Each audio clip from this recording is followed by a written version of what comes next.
Welcome. This is Sorting Through Life with Colleen Waterston on AM 950, the progressive voice of Minnesota. I'm Colleen, a professional home organizer in Minnesota. In my day job, I help people move from chaos to calm, creating systems that make homes easier to live in, days less stressful, and families more connected. I work with paper stacks and pantry shelves, closets and craft rooms. But I also do the tougher, quieter work, helping people navigate life's big transitions so their homes and their lives can actually support them. Today's episode is part of a monthly segment I'm calling Dying to Get Organized. Because I like to say, don't wait till you're dying to get organized. You should be dying to get organized. I'm especially excited because my guest today is my dad, Kevin Waterston. He's spent his entire career as a funeral director. He literally was brought home as a baby from the hospital to a funeral home in Minneapolis, where his family lived upstairs. When he was old enough to be useful, he joined his older siblings cleaning up after funerals. When his school friends were only asked to clean their own plates after dinner was done, he was stacking chairs and vacuuming after the evening visitation or service. He got his degree in mortuary science from the University of Minnesota, then proceeded to launch and grow the Cremation Society of Minnesota with my uncle until they sold the business a handful of years ago.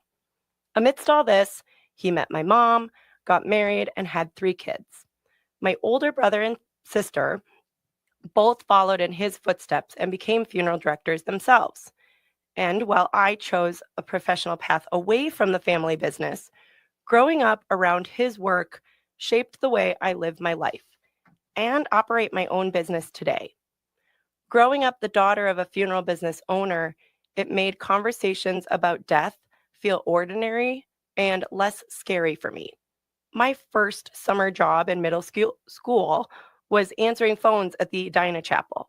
My high school job was laser engraving urns after school.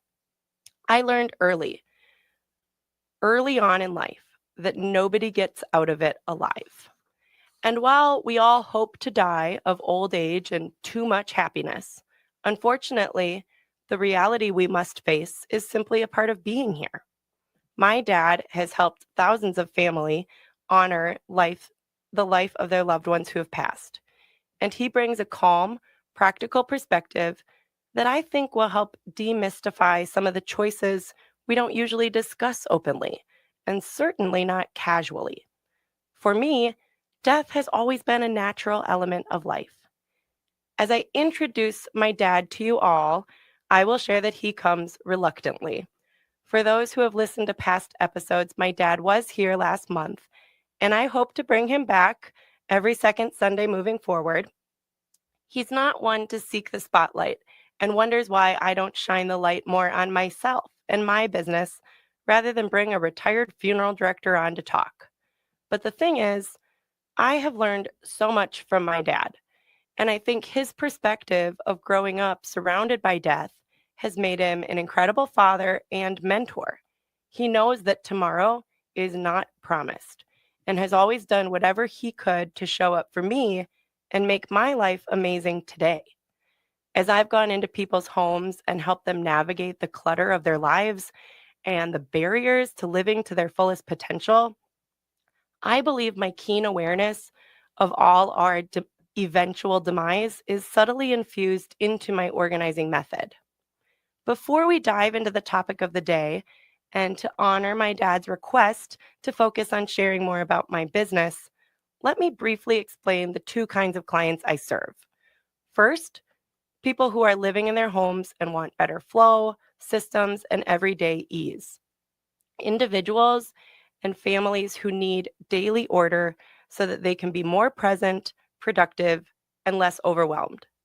Second, people who are organizing with the end in mind. Empty nesters who are downsizing after decades. People planning a move, or family and friends helping clean out a home after someone has passed. The priority in those spaces and circumstances look different. One is about daily function and joy, the other about legacy, letting go, and reducing the emotional and physical burden on the loved ones left behind.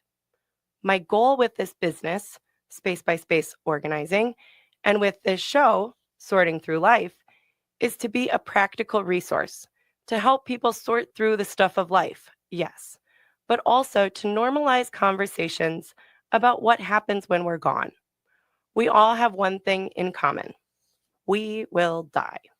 Making choices now about our homes, our belongings, and our final wishes removes uncertainty and leaves a clearer, kinder path for the people we love.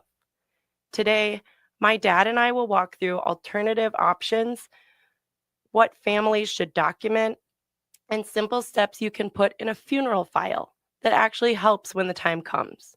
We'll start with the big trends, why cremation has become the new norm, and then move into green options and other choices people might not know about. Lots to learn and digest. So without further ado, Dad, thank you for being here. I'm glad I'm here. Oh, thank you.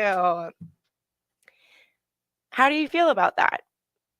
That idea that, people being able to go through people's lives, it's good to have that conversation with people you love, or that funeral file document that has, this is what I wish. I know at the Cremation Society, a big thing was pre-arrangements and having people, I have my card carrying membership, but to be able to say, this is my desire, so that it was already set in motion well before the decision needed to be made. Well, I think that's what people are doing more of now, that they'll want to prearrange everything ahead of time and have at least written down in documents what they want. And I think that's what we see more. And what Cremation Society did especially was doing a lot of prearrangements for people who wanted to express that, but they didn't know, they didn't know how to for their family. This way they showed them how to, tell their family they're pre-registered with the Cremation Society. Most people prepaid. And then when they prepay, they were guaranteed that was going to happen for them.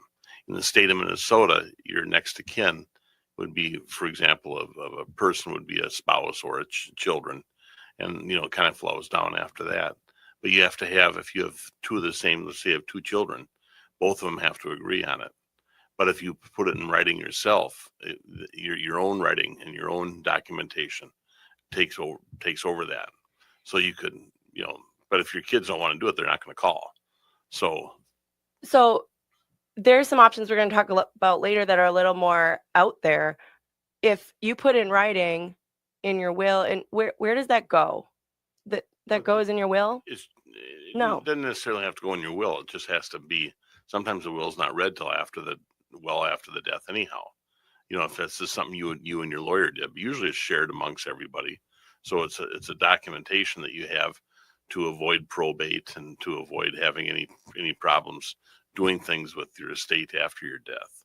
But so the will is good to have, but you don't have to necessarily put your wishes in there for your funeral, because you can put it in there, but sometimes, like I said, it's a document that's looked at well after the death has happened. It's looked at more for legal purposes than it is for, expressing your own wishes. So I suggest to people they document it with a funeral home or cremation society or something like that's what they want to have. And then that way everything's all taken care of. So right. They've at least expressed it, and especially if they've prepaid it.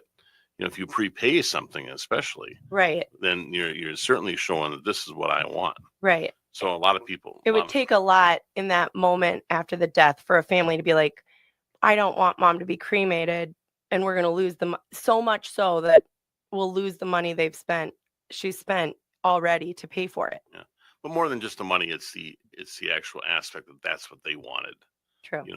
If you're, and of all the people that I've worked with in the past, I can't remember very many of them at all that were fighting that concept. Actually are more relieved that they said, yeah, this is what I want. So instead of just guessing what they want, mm-hmm. Or just at one time when they're watching a TV show saying, yeah, that's what I want to do. Right. It's kind of more of a sit down type thing and express it, especially if you have your kids witness it. There's usually a place to witness on an authorization like that.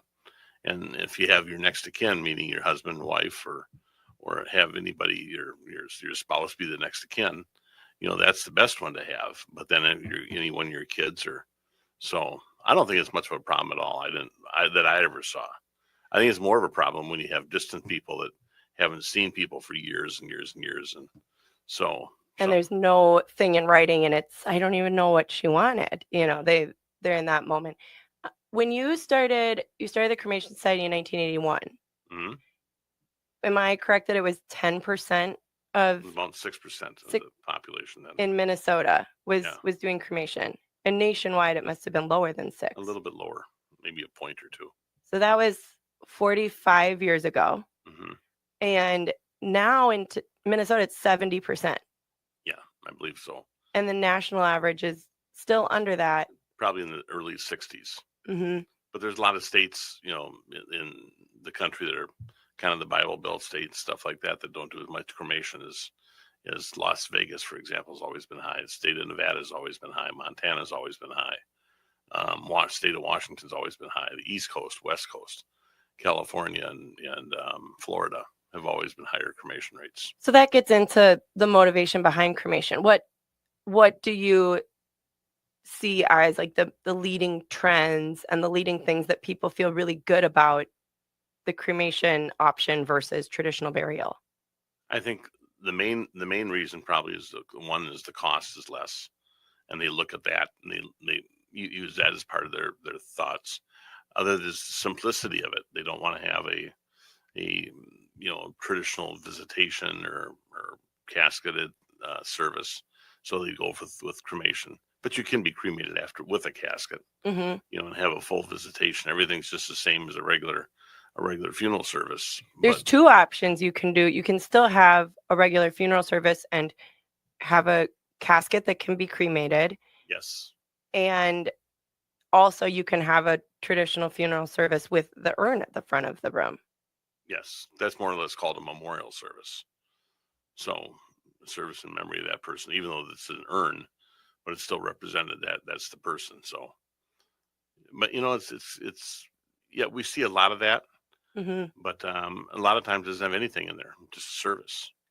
One thing that we're going to talk about is some of these more environmental options, but one of the things that I've seen listed frequently as a reason for cremation is environmental versus burial and putting the pressure on in the ground or taking up the space. You hear people say about taking up the space, but they've never ridden in an airplane then and seen all the space we got in this country.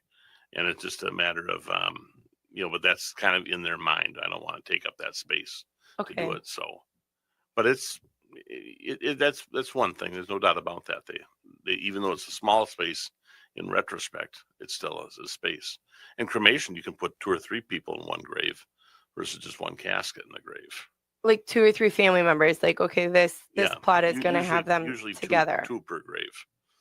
So a husband and wife can be in one grave, and then a son or daughter, or something like that in the next grave. So. And in traditional burial, a husband and wife can be next to each other, but there's no option where 2 caskets can be in the same plot. Sometimes they have vaults that are double depth like that. Fort Snelling has them, for example. Okay. Because it saves a tremendous amount of room. Isn't so the first spouse who dies? Pardon? Are Grandma and Grandpa at Fort Snelling? No, they're in an older traditional section. Okay. These are newer sections that they put into, and so they'd have the first spouse who died goes in the deepest, and they have kind of like a little shelf type thing they put in, and then the second spouse would go on that. So, and it saves a tremendous amount of room. I think another thing that's interesting about the cremation option that is you don't have to put it in the ground. There's all these different things that you can do to spread ashes in ways in places that feel really special. You can make a beautiful urn that doesn't even look like an urn. You've said there's more families, there's more urns in people's homes today than in. Do you think there's more people with urns in the home than in the ground? I think there's a lot of people took the cremation option, not knowing what they wanted to do with the ashes, Hmm. maybe waiting for another spouse to die. So bury the parents at the same time or do something that.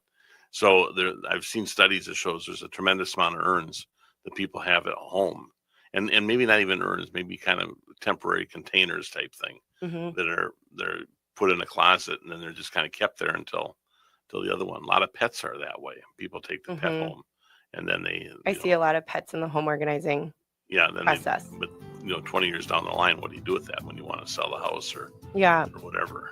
Well, we'll keep this conversation going. We're going to take a quick break, and we'll be back here with Sorting Through Life with Colleen Waterston.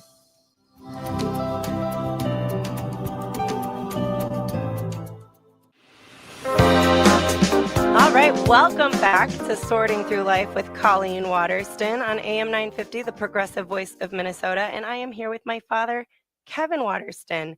In our first segment, we talked about my dad's experience in the funeral industry his whole life, informing knowledge around traditional burial versus cremation. And today we're really exploring different options for people to be able to think about of what happens to your body after you pass. So I have a home organizing business, Space by Space Organizing, and I help people to work through their stuff in a big way. But alongside that is the fact that one day we will no longer be here to go through our own stuff, and one day our body will no longer be of service in this life, and we need to decide what to do with that. So, okay, Dad, we talked about cremation is really 70% of the choice that Minnesotans make, 30% then being that traditional burial. But within that, there's also a percentage out there that is alternative options. And I have in front of me a little chart that goes through the percentages based on those alternative options. So the first one is it's listed at 27% green burial. So explain to our listeners, what is green burial? Green burial is something that's gotten more popular in the last quite a few years, even though it's probably something that 100 years ago was all green burial, where people were just placed in the grave. They would not have a structured metal casket or a burial vault or anything like that at all. The green burials that we see today are all using a wicker casket, for example, is a perfect thing for a green burial. And what it is that there's no vault used, no concrete vault. And the concrete vault is used by the cemetery, so you don't have any lowering of the earth in the ground by the casket coming down on the casket or anything. So green burial is not having anything like that at all. And then they're placed in the grave, usually around 4 to 6 feet deep into a grave, and then with the body then would just decompose over a period of time, and it's just more environmental. There's nothing. They even a true green burial is where the grave would be dug by hand, so you're not using like gas and backhoes and things like that to dig the grave. It's The more shovel. more environmentally sound type thing. And so when you're seeing many cemeteries now are even devoting areas for a green burial. And it's interesting you say that hundreds, in the past, this was the way. This is maybe silly, but we've both watched Yellowstone a lot, and there's a lot of death in Yellowstone, and there's a lot of that moment where they dig the grave and then they sit next to it, and of course they're not having these caskets, and it's like, in the moment, we need to honor the life.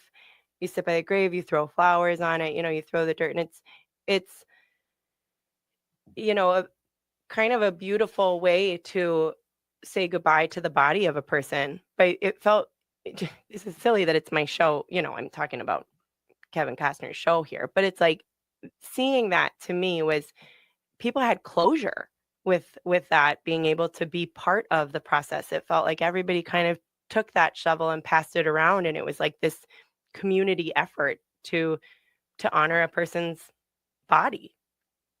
And also too, in Yellowstone, you had the Indian burials too, And, that's where you have the Indian mounds and things like that you have. So, I mean, so really when you come right down to it, they were original green burial type thing. Yeah. But I know what you're saying. I mean, they were environmentally placing them in the ground, and there wasn't the thought of even using anything else like a vault or something like that at all. And they might have, they could have, but I don't think they did. I think they just did it pretty much of a nature type thing. If I'm thinking of the one that. Yeah, it's almost like, and I'm just thinking of this as we're chatting, it's almost like we've modernized, and with modernization comes parameters, and we're putting all these bodies in the ground. We have to have laws around it. We have to contain the bodies. And now there's a trend toward, let's go back to the way that we did this for thousands of years. People are feeling that they don't want to have their body trapped inside of a coffin for forever and ever, or they don't want to, we finished out the last segment talking about cremated remains in people's homes, and maybe that's fine for one generation after them, but what does a great great great grandchild do with great great great grandma? I mean, this isn't something like, oh, and you get to be the keeper of great great great grandma for this generation. So it's like, it is kind of an interesting thing to think that we're going back to the basics with something like a green burial. It is back to the basics, no doubt about it. So, and you're right. You don't leave this to 2 or 3 generations away to make that decision for you. Somebody really didn't even know, right? And know where they possibly could have, especially people, from all around the country today that, if you live here, for example, if you died in California today, you may not have been born in California. California was big in the 50s, and so people came from all over. Or look at Oregon, a lot of people who lived in California moved to Oregon, all over the world. All over the world, yeah. People moved down to Texas and Florida, and then end up staying down there. Mm-hmm. So then they don't have any close ties to a cemetery, and where you may have people here that have a cemetery that have 2 or 3 generations of people buried in it. Right. And here, so in Minnesota, there are several cemeteries around the Twin Cities. And so it is a different, they have to have a different permit. Is that correct? Like, I think it's just a restriction of the cemetery, maybe. Okay. I don't think that's a good question. I don't know. I'm not in the cemetery business type thing. So I don't know if they have to have a special permit to do it or not. But what a person, so if we're helping people put together their funeral file and say what they prefer, it would be helpful for you to not only say, I want a green burial, but I've talked with this cemetery, or even pre-buy a plot for where your body could be buried for this green burial option. So that's kind of, I think, what I'm trying to motivate people to think through is not just, here are the different options. Step 1 is knowing them, but then step 2 is putting it in writing. And step 3 is putting it in writing with the plan and making it as easy as possible for your loved ones to honor that. Mm-hmm. And then it happens. The more barriers to it happening, just saying, I want a green burial, and then you die, and your loved ones are sitting there with many things to sort through, including grief. And now they've got to figure out this green burial thing. And it might be like, well, I know that they wanted that, but we're just going to do cremation. And now you still have the idea of, where do we put the cremated remains? So all of this is about thinking through to the end result of where the cremated remains, where the body lands. Yes. And sometimes people will take the ashes, bring them to a lake place or something, or even hunting grounds or something of that nature, that would want to have them scattered there. And you and I have talked about this, and people have talked to me about this, is that if they bury it on a property, like a family property, and then the property gets sold, and it's like, well, mom's in the garden, we scattered her everywhere. And like we were saying, for a cabin, it might be better to put the cremated remains in the lake itself, so that every boat ride can feel like you're connecting with mom, whether you still own the family cabin or not. Yeah. And some people do that. The thing is that, like, scattering them in a little garden that you had at home. The problem is 20 years later, you're driving by the old neighborhood and there's a swimming pool there now. What happened to all that dirt? Ugh. Where Yeah, are they? where's mom? And you're seeing a few churches now are putting scatter gardens in, or they have a area of where they put niches in, and so it supports the church. It kind of supports the heritage of it. But usually in those contracts, even especially the niches, can be moved if the church moves or something. Right. Like this will be respectfully managed. Yes. For eternity. Forever. Yeah. Okay. So back to this green burial. So the next one we're going to talk about is natural organic reduction or human composting. And admittedly, until you and I clarified the topics for today's conversation, I didn't know that there was so much of a difference. So the green burial is, and if you look it up, there's kind of these beautiful wicker, huge body baskets. Like it looks like a basket. And then on top, there's a lot of, flowers thrown or different, it's kind of a beautiful send off. And that's why I thought of Yellowstone, because it was more, let's throw the flower on top and then they go under. The natural organic reduction, the end result is that you can get dirt back, but the process is you're actually put into a pod. So tell our listeners about natural organic reduction. You're put into a pod and you lay on top of soil, and then there'd be like alfalfa, and those enzymes, that the body creates, and the heat that the body creates, plus there's heat added, I think, on it's this. It's like 130 plus degrees. Yeah, and that makes the body break down to be almost compostable type thing. And then after after about 30 days, the whole vessel is turned over. Yep. So it can kind of go on the other side of the stuff that was laid on, instead of laying on the stuff that was on top of you, now you're laying on. Yep. And then even after the whole thing is done, if there's any visible bones, and that's basically all you'd have left is maybe some of those visible bones, and that would be pulverized down almost like cremated remains, and then mixed in with the earth.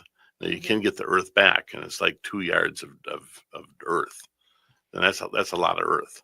This was also surprising to me. The vessel is. That's what I did not. And I have an article here from the Rolling Stones in 2024. Did you ever think that there would be an article in the Rolling Stones about human composting? I never read that article. And then there's also one in the Seattle Times, because this is, and it's talking about a business out in Washington that does this, and they have these, I think that both, they have these huge vessels, and there was this one that, you see the pictures, and it's like you walk into what feels like almost like an arboretum-y type vibe, because it's very fresh and beautiful and green. But then there's these white pods that almost look out of this world, like with a bubble feature to them. And it looks futuristic. And then there's these chambers, and the body is, placed into that chamber and very, very much closed off, because then, like you were saying, so you're put on top of specific, elements that help the body decompose, combined with that temperature, the flipping process. I didn't realize it was such an extensive process, but then you can get dirt back. So they will mail you 1 to 2 cubic yards of dirt that comes from this. And I mean, I don't know how I feel about that. Like, I think, I like to garden. I've gotten into gardening a lot, and I don't know about how I feel. I think it's beautiful for some, and for me, I don't know if I would want to garden with you and my hands, like to think this is dad, like fertilizing with father himself in this memorial garden, like to think of how dirty your hands get, and that you get, and just to think. So it's an interesting concept to wrap your head around. And some people love that idea, and some people. But you can choose to also send the compost to a beautiful tree garden, to another place that helps to grow earth and bring nutrients, because you've said there's a lot of nutrients within the body. Within the body, yeah. And there's a lot of nutrients in that soil. So, but they have it where they can do it, and they'll bring it to their own little place. Mm-hmm. I don't know where that is, and you're also talking about Seattle there. Washington State was the first state to really authorize this, and the state of Minnesota now has. However, we don't have any of those places here yet. Yeah, I know there's people talking about trying to bring one here. It was legalized. Yeah, it was legalized here, but it hasn't been enacted necessarily yet. Nobody's done it yet. Mm-hmm. Nobody's done it yet. So for this option, if someone says, that sounds exciting, I want that, they would want to write down the fact that they want that. And likely, in today's time research, this would be the organization I want to do. This is the business I want to work with. And maybe, make sure that their local funeral home knows that they are going to do that. And you said any funeral home would be able to have that relationship and make that call. But if you're putting together your funeral file when it comes to this, you would probably want to think that through, and maybe even reach out and prepay or put something down to really help your family get there quicker, because it is a different option for sure. But the interesting thing about it is the people who are prepaying are all younger. They're in their 50s, and versus usually the prepay, when people prearrange, it's like 7 years before they die on average. It's interesting, these new businesses that are coming up with it, and somebody who might not die for 40, 50 more years is really giving an investment to them. And so it's hard to decide how they, even you prepay, you put your money in an insurance policy that has growth to it.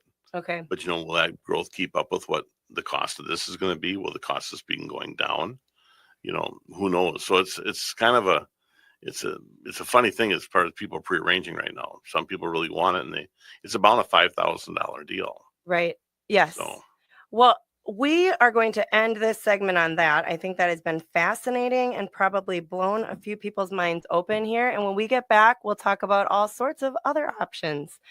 This is Sorting Through Life with Colleen Waterston.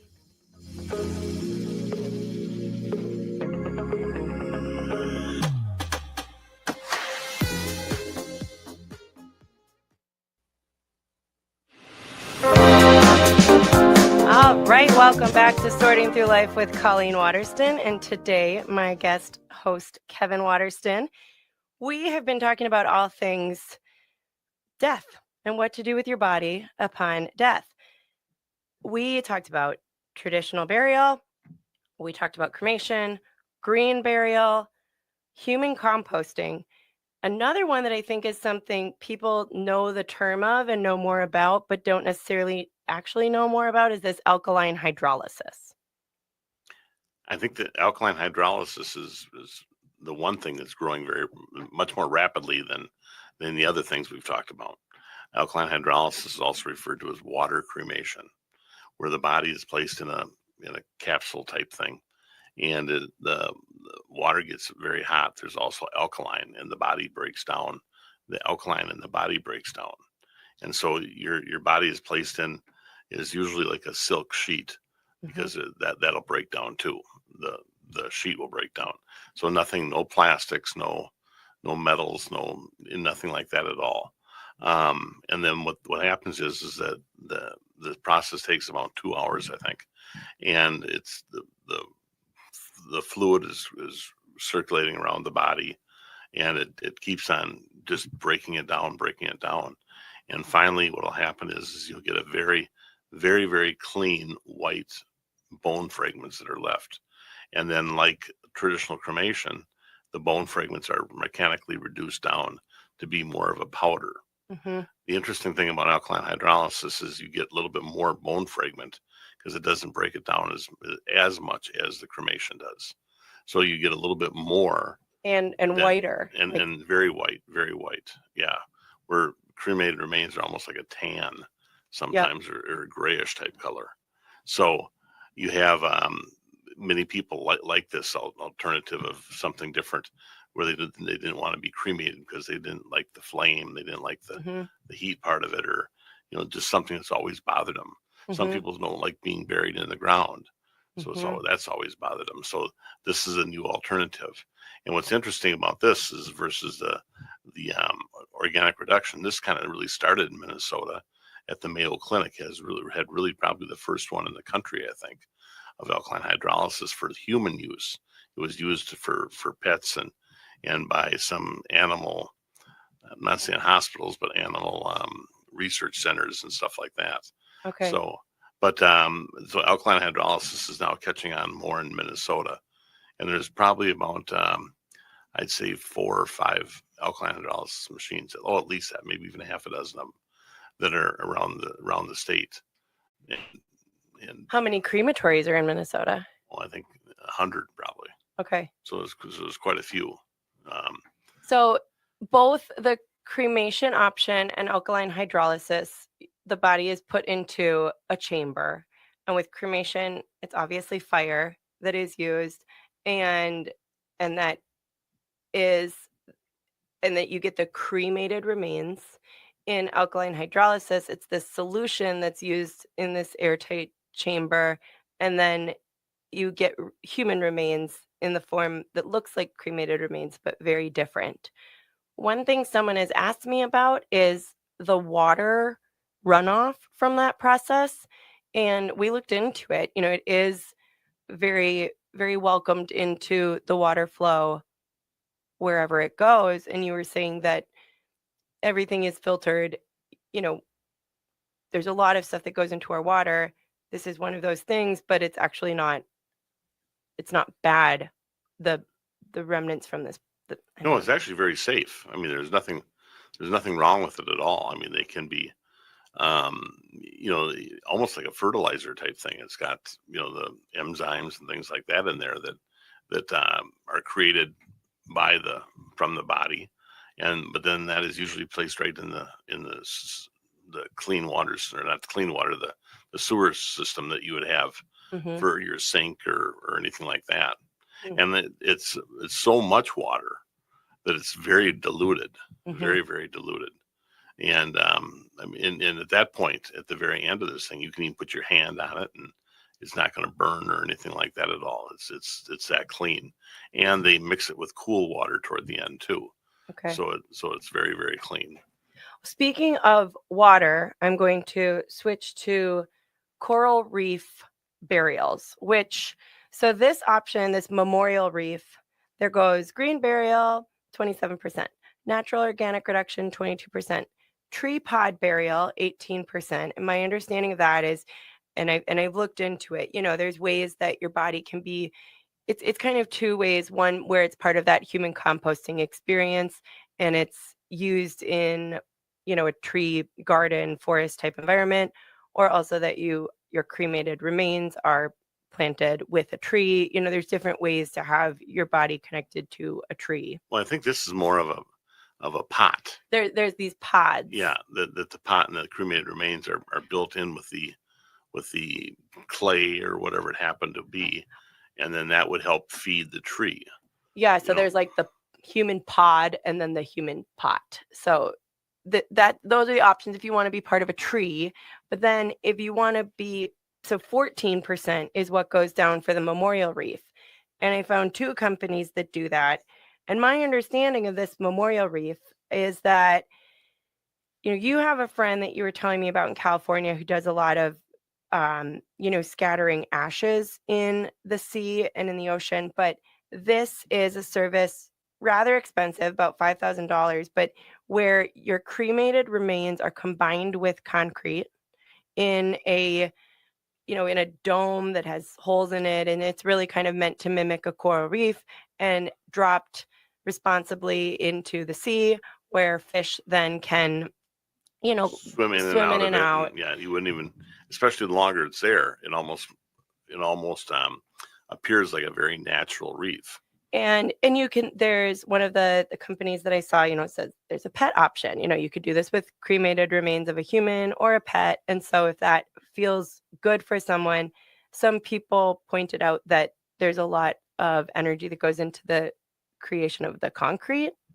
So is it as green? We do these things that feel good for us, but if you actually look at the environmental impact of the materials that go into it, you might not be as, I don't know if they use like regular concrete like we would for a sidewalk or yeah. how it's used. Something I would imagine it would be something that probably breaks down over a period of time. I don't know. I don't Yeah. know. I've never seen one in person. I found this Memorial Reefs company, and let's see. Well, just there's different companies that are out there doing this, and it's dropped, and it's nice because you can have a service by the water and go in and drop it. Drop it down. You were telling me that your friend has done this for different clients where he's taken cremated remains on their behalf and done dropping. Now, are there any permits that go into this? Are there any things that you have to do in order to I think there's a certain ashes? mileage category that you need to be offshore. Okay. And that's just an old California law. Okay. I mean, there's nothing harmful to fish or to anything at all. It's just the bone fragment is actually like a calcium type thing. And then that would be certainly okay for the environment, for the water. So in Minnesota, any body of water is fair game to drop cremated remains in. I had a letter years ago from the DNR saying it was okay. There's no restriction for it or against it, put it that way. One thing I would caution people or just advise people to think about is wind and, the direction in which you're doing this spreading. I speak from experience when I worked at shoreline sightseeing boat tours after college in Chicago at Navy Pier, and we sold the architecture cruises on the river and the skyline tours on Lake Michigan. And there was a family that came and bought, 30 plus tickets to go on the boat cruise on Lake Michigan. And they didn't tell anybody what they were doing, but they had bought the tickets so that they all could go out and spread cremated remains. And they clearly hadn't thought about the wind or any of this. And I think it was too late probably before they realized, oh, they are all falling back right on the boat more than in Lake Michigan. And so after they had all left Navy Pier, I watched as coworkers were helping to clean off the boat from this process. And I think it's just one of those things that's kind of sad because you think they obviously did this with intention. They all came together to do this and thought that it would be, special, but maybe that's a good time to rent a private boat for your family so that it can be a little more intentional than spreading it off the side of a tourist boat. That part wasn't thought out properly. Right. But it's, if you're going to go that far, maybe go a tiny bit further is just my little pro tip there. So Memorial Reefs, spreading ashes. The next thing up, I don't think we need to talk about this much, is 7% of this little small percentage that's going this way is a mushroom suit. And there is this mushroom burial. And from my understanding, the mushroom burial is kind of like enhancing the green burial process where you're using mushrooms and the power of that to, work even faster, and you can have, be wrapped in a mushroom suit to be able to have that decomposition, aid in that process. One more thing I thought was kind of interesting is being shot into space with your cremated remains. Have you heard of this? I've heard of it, but I've never seen it. I think it's only like a little small capsule. Yeah. That they put into the space like that. So, I mean, I've never had anybody ask. Now, maybe closer to, Houston or something like that, where the space is more visible and that type of thing. There's this company I found, it's Celestis, and they said they've assisted people from all over the world for more than 20 years with to remember lives dedicated to exploration, adventure, passion, and humanity's presence among the stars. And the website breaks it down, but there's different levels of space that you can go to, which go to different, and I think one is even like you go and you'll eventually come back because gravity. So it's like you're getting launched to return. But then, so you choose your destination, you get your launch. There's the Earth orbit, Earth rise, launch to space and return, Earth orbit, launch into Earth's orbit, Luna, launch to the surface of the moon, and Voyager launch into deep space. So, but the Voyager I think is like $25,000, or Earth to Mars is 25. So this is not the only expense, and it's kind of like a very expensive final journey for your physical remains to make. But it is just interesting to think about those options. Something else is, I know that when I was at the funeral home, we had a lot of keepsake urns, and there's different jewelry and crosses and different ways that you can memorialize and maybe wear your loved one and keep them with you. And that's something that, if you have 2 or 3 daughters that if it seems like always have one wanted it, the other 2 would want it. Right. And so it's whether they're like a little cross or a heart or something like that. Only a small amount of the cremated remains are like that.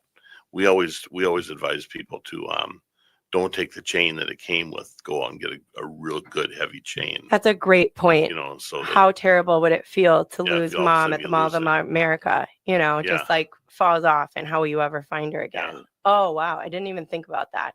Or a dance floor. Or you get like a pendant and put an air tag in it. Well, you can't. So like those Apple things. Too small for an air tag.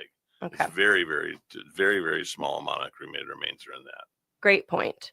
When I think that, at the end of the day from this, we really want, it's about finding out the legality in your state. Like what are a few things, actually we are almost out of time, Dad. So thank you for walking us through so many options and for sharing the practical insights that make these options and choices feel human and doable.